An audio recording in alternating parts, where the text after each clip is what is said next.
अस्सलाम वालेकुम वरहमतुल्लाहि वबरकातुहू। लाइसेंस पीके के साथ सलीम हाज़िर हूँ आपकी खिदमत में। उम्मीद है सब साथी ठीक होंगे।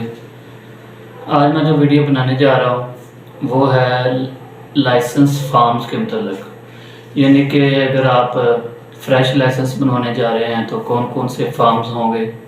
इसी तरह अगर आप लाइसेंस अपना रीन्यू करवा रहे हैं तो कौन कौन से फार्म लगेंगे, और इसी तरह डुप्लीकेट फार्म्स। ये तीनों कैटेगरीज के फार्म्स वन बाय वन मैं आपको आज दिखाऊंगा और बताऊंगा कि कौन कौन से फार्म लगेंगे। तो मेरी वीडियोस अगर आपको पसंद आए तो लाइक और शेयर ज़रूर कीजिएगा। तो चलें आपको मैं फार्म दिखाता हूँ। अच्छा, तो सबसे पहले हम डिस्कस करते हैं कि अगर आप लाइसेंस रीन्यू करवाना है तो उसके लिए कौन कौन से फार्म दरकार है। तो रीन्यू करवाने के लिए एक तो first of all form B लगेगा आपका, इसे मेडिकल फार्म भी कहते हैं। ये आप किसी भी MBBS डॉक्टर से आप मेडिकल करवाएंगे और वो ये डॉक्टर ही फिल करेगा। फार्म बी हो गया। और दूसरा फार्म है फार्म ई। अगर लाइसेंस रीन्यू कराते हैं तो फार्म ई और फार्म बी लगेंगे। ये दो फार्म लगवाने हैं लाइसेंस रीन्यू के लिए, और साथ 2 तस्वीरें और 2 ID कार्ड की कापियाँ और ओरिजिनल लाइसेंस। ये आप रीन्यू के लिए प्रोसीजर मैं बता रहा हूँ। रीन्यू के लिए फार्म बी, फार्म ई और 2 पासपोर्ट साइज तस्वीरें और 2 ID कार्ड की कापियाँ। इसके बाद आ जाता है फ्रेश लाइसेंस। फ्रेश के लिए फार्म ए लगेगा।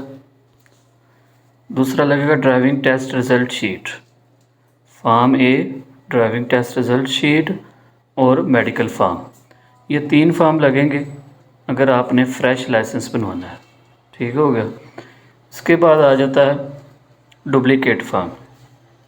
अगर आपका लाइसेंस गुम हो गया, आप डुप्लीकेट जारी करवाना चाहते हैं तो वो फार्म लगेगा फार्म LLD। ये होता है डुप्लीकेट लाइसेंस के लिए। फार्म LLD लगेगा और एक मेडिकल फार्म लगेगा, उसे B फार्म बोलते हैं। कोई भी कैटेगरी है फ्रेश, रिन्यूअल या डुप्लीकेट, उसके साथ फार्म B मेडिकल फार्म ज़रूर लगेगा। ये थे हमारे फार्म्स के मतलब आज वीडियो, यानी कि कौन कौन से फार्म्स लगने हैं। तो ये मैंने आपको दिखा भी दिए ताकि आपको फ़ाइल सबमिट करवाते हुए किसी किस्म की परेशानी का सामना ना करना पड़े। आपकी फ़ाइल जब सबमिट हो तो कोई भी डॉक्यूमेंट्स कम ना हो, आपको इंतज़ार ना करना पड़े, आपका टाइम वेस्ट ना हो। तो उम्मीद है आपको मेरी ये वीडियो पसंद आई होगी। अपना ख्याल रखिएगा। अल्लाह हाफ़िज़।